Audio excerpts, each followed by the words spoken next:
good evening. Thank you very much for joining me, and welcome to another short story. Before we get started today, I kind of wanted to give you an idea of why I decided to start doing this.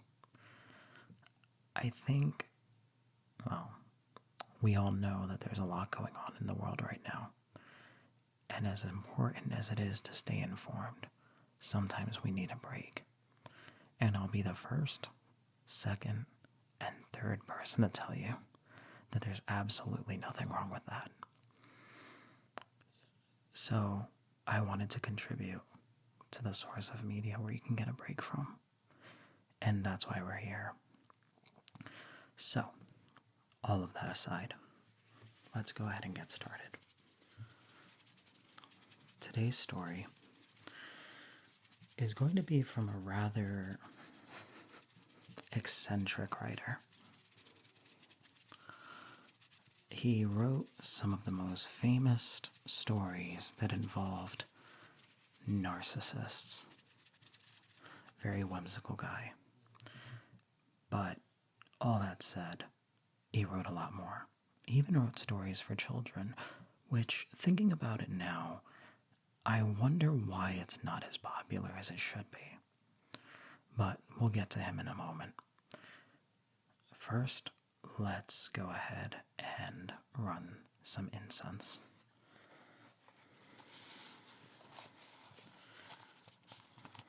I picked this up from this little shop in Japan. The best incense is always named after something very abstract.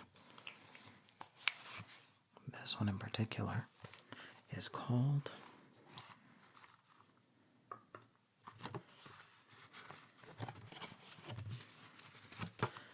Earth Tones.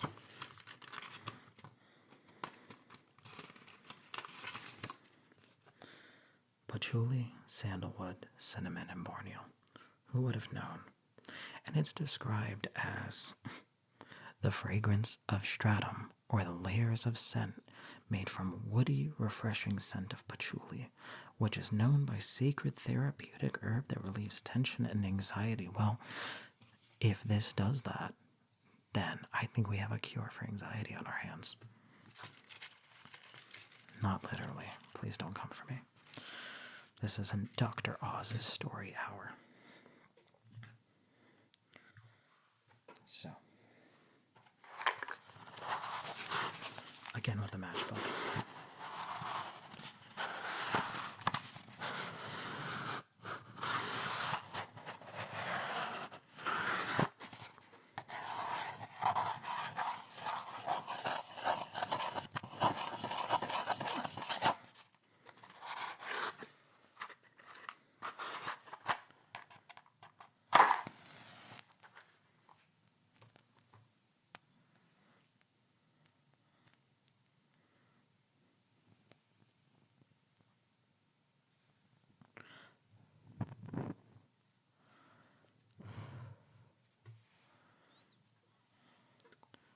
And there we are.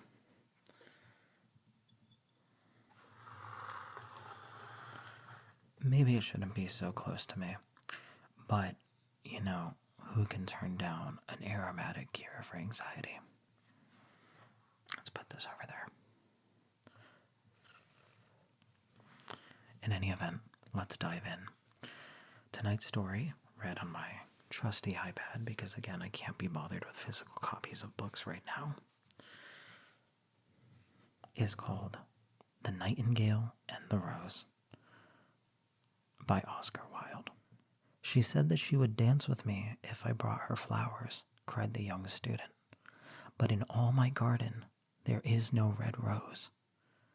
From her nest in the holm oak tree, the nightingale heard him, and she looked through the leaves and wondered. No rose in all my garden, he cried, and his beautiful eyes filled with tears.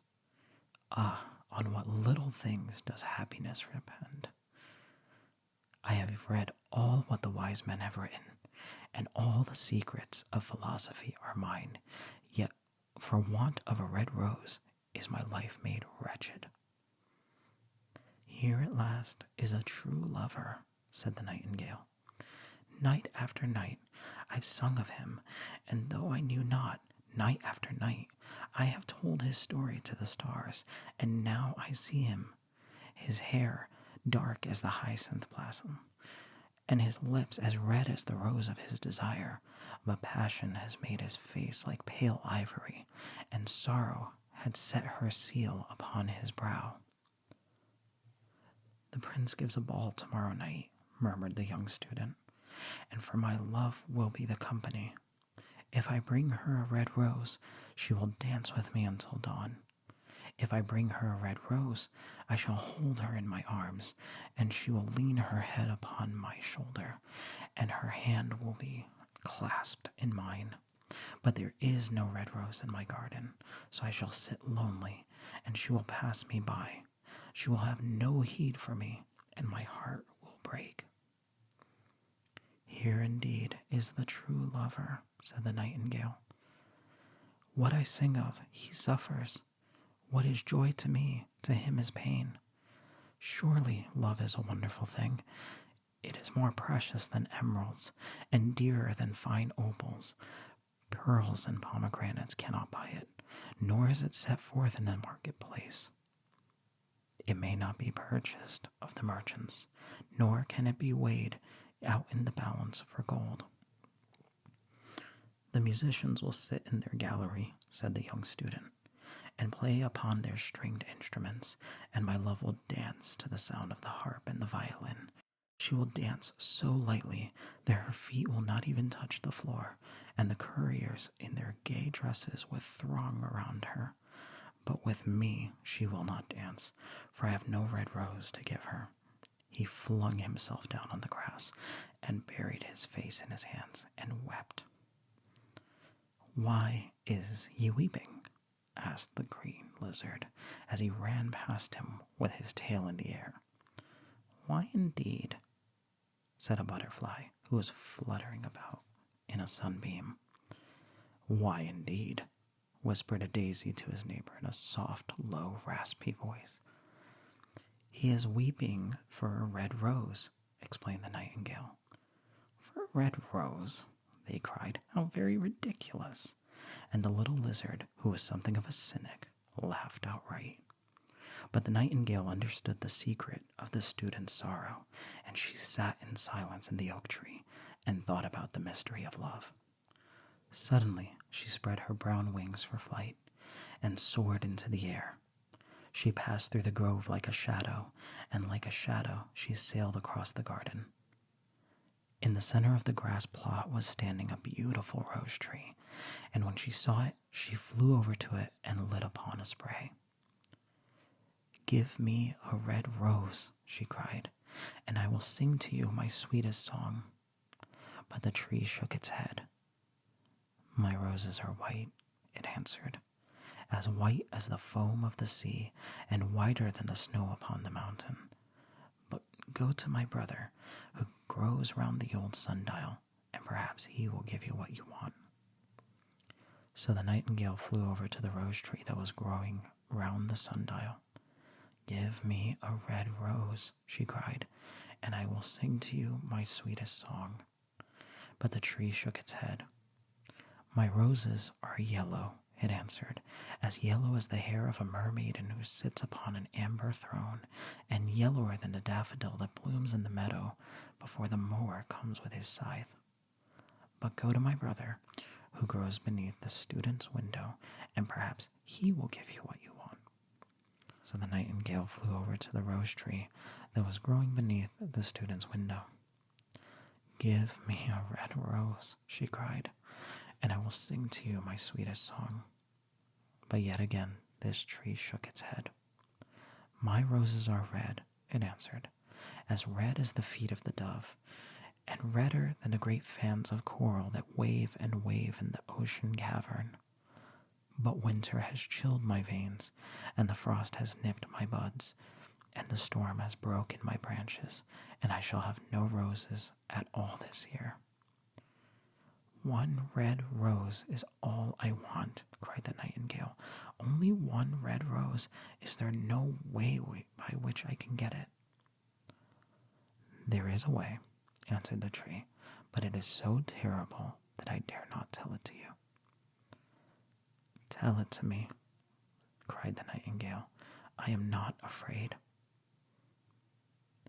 "If you want a red rose," said the tree, "you must build it out of music by moonlight and stain it with your own heart's blood. You must sing to me with your breast against a thorn. All night long you must sing to me, and the thorn must pierce your heart, and your lifeblood flow into my veins and become mine." "Death is a great price to pay for a red rose," cried the nightingale, "and life is very dear to all. It is pleasant to sit in the garden wood, and to watch the sun in his chariot of gold, and the moon in her chariot of pearl. Sweet is the scent of the hawthorn, and sweet are the bluebells that hide in the valley, and the heather that blows down the hill. Yet love is better than life, and what is the heart of a bird compared to the heart of a man?" So she spread her brown wings for flight, and soared into the air. She swept over the garden like a shadow, and like a shadow she sailed through the grove. The young student was lying on the grass, where she had left him, and tears were not yet dry in his beautiful eyes. "Be happy," cried the nightingale. "Be happy, you shall receive your red rose. I will build it out of music by moonlight, and stain it with my own heart's blood. All that I ask of you in return is that you will be a true lover, for love is wiser than philosophy, though she is wise, and mightier than power, though he is mighty. Flame-colored are his wings, and colored like flame is his body. His lips are sweet as honey, and his breath is like frankincense." The student looked up from the grass and listened, but he could not understand what the nightingale was saying to him, for he only knew of things that were written down in books. But the oak tree understood and felt sad, for he was very fond of the little nightingale who had built her nest in his branches. "Sing to me one last song," he whispered. "I shall feel very lonely when you are gone." So the nightingale sang to the oak tree, and her voice was like that of water bubbling from a silver jar. When she had finished her song, the student got up and pulled a notebook and a lead pencil out of his pocket. "She has form," he said to himself as he walked through the grove. "That cannot be denied to her. But has she got feeling? I'm afraid not. She is like most artists. She is all style without any sincerity. She would not sacrifice herself for others. She thinks merely of music, and everybody knows that the arts are selfish. Still, it must be admitted that she has some beautiful notes in her voice. What a pity that they do not mean anything, and what a pity that her song does no practical good." And the student went into his room and lay down the little pallet bed and began to think of his love, and after a time he fell asleep. And when the moon shone in the heavens, the nightingale flew to the rose tree, and she set her breast against the thorn. All night long she sang with her breast against the thorn, and the cold crystal moon leaned down and listened. All night long she sang, and the thorn went deeper and deeper into her breast, and what little lifeblood she had ebbed away from her. She sang first of the birth of love in the heart of the boy and girl, and of the topmost spray of the rose tree. There blossomed a marvelous rose, petal flowing petal, and song followed song. Pale was it at first, as the mist that hangs over the river, pale as the feet of the morning, as the silver of the wings of dawn, as the shadow of a rose in a mirror of silver, as the shadow of a rose in a water pool, so was the rose that blossomed in the topmost spray of the tree. But the tree cried to the nightingale to press closer against the thorn. "Press closer, little nightingale," cried the tree, "or the day will come before the rose is finished." So the nightingale pressed closer against the thorn, and louder grew her song, for she sang of the birth of passion and the soul of man and maid. And a delicate flush of pink came into the leaves of the rose, like the flush in the face of the bridegroom when he kisses the lips of a bride. But the thorn had not yet reached her heart, so the rose's heart remained white, for only a nightingale's heart blood can crimson the heart of a rose. And so the tree cried to the nightingale to press closer still. Press closer, little nightingale, cried the tree, or the day will come before the rose is finished. So the nightingale pressed closer against the thorn, and the thorn touched her heart, and a fierce pang of pain shot through her. Bitter, bitter was the pain, and wilder grew her song, for she sang of the love that is perfected by death, of the love that does not die in the tomb. And the marvelous rose became crimson, like the rose of the eastern sky. Crimson was the girdle of pearls, and crimson as a ruby was the heart. But the nightingale's voice grew fainter, and her little wings began to beat, and a film came over her eyes. Fainter and fainter grew her song, and she felt something choking her in her throat. Then she gave out one last burst of music. The white moon heard it, and she forgot the dawn, and lingered on in the sky. The red rose heard it, and it trembled all over with ecstasy, and opened its petals to the cold morning air. Echo bore it to her purple cavern, and in the hills, and woke the sleeping shepherds from their dreams. It floated down the reeds of the river, and they carried its message into the sea. Look, look, cried the tree, the rose is finished now. But the nightingale made no answer, for she was laying dead in the long grass, with a thorn in her heart. At noon, the student opened his window and looked out. Why, what a wonderful piece of luck, he cried. And here is a red rose. I have never seen any rose like it. It is so beautiful that I am sure it has a long Latin name. And he leaned down and plucked it. Then he put it in his hair and ran up to the professor's house with a rose in his hand. The daughter of the professor was sitting in the doorway, winding blue silk on a reel, and her little dog was laying at her feet. You said that you would dance with me if I brought you a red rose, cried the student. Here is the reddest rose in all the world. You will wear it tonight next to your heart, and as we dance together, I will tell you how much I love you. But the girl frowned. I'm afraid it will not go with my dress, she answered. And besides, the Chamberlain's nephew has sent some real jewels, and everybody knows that jewels cost far more than flowers. Well, upon my word, you are very ungrateful, said the student angrily, and he threw the rose into the street, where it fell into the gutter, and a cartwheel ran straight over it. Ungrateful, said the girl. I tell you what, you are very rude, and after all, who are you? Only a student. Why, I don't believe I've even seen any silver buckles to your shoes, as the Chamberlain's nephew has. And she got up from her chair and went into the house. What a silly thing love is, said the student as he walked away. It is not half as useful as logic, for it does not prove anything. It is always telling one of things that are not going to happen, and making one believe things that just aren't true. In fact, it's quite unpractical.